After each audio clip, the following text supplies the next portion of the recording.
Hi friends, ఈ రోజు మనం వచ్చేసి పూరీ కర్రీని సింపుల్గా ఈజీగా ఎలా టేస్టీగా చేసుకోవాలో చూపిస్తున్నాను.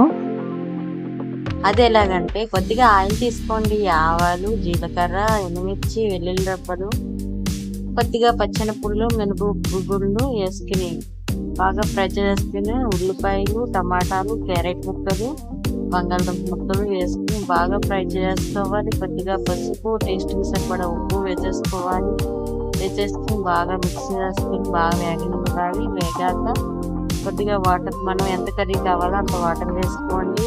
4 టేబుల్ స్పూన్ శనగపిండి తీసుకుని వాటర్లో కలుపుకుని ఇందులో బాయిల్ అవుతుంది. దాంట్లో వాటర్ బాయిల్ అవ్వాక ఇది మిశ్రమాన్ని ఇందులో వేసుకుని కలిపేసుకుంటే మన టేస్ట్కి పూరీ కర్రీ అనేది రెడీ అయిపోయింది. ఇప్పుడు మనం పూరీలు చేసుకుందాం. ఈ పూరీలు పొంగుతూ బాగా రావాలంటే 2 కప్పులు మైదా పిండి తీసుకోండి. దానికి టేస్ట్కి సరిపడిన సాల్ట్, కొద్దిగా షుగర్ వేసుకోండి.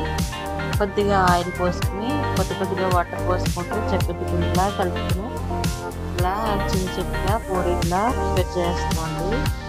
దీనికి సమానంగా చేసుకోవాలి, పలుసుగా చేసుకోండి. పూరీ బాగా పొంగుతుంది అన్నమాట. పంచదార వేసుకుంటే ఇలా చేసేసుకుని ఆయిల్ బాగా మరుగుతుండగా వేసుకుని గట్టిగా ఇలా వస్తే పూరీలు బాగా పొంగుతాయి. ఈ రెసిపీస్ మీకు నచ్చినట్లయితే మన ఛానల్ సబ్స్క్రైబ్ చేయండి, లైక్ చేయండి, షేర్ చేయండి.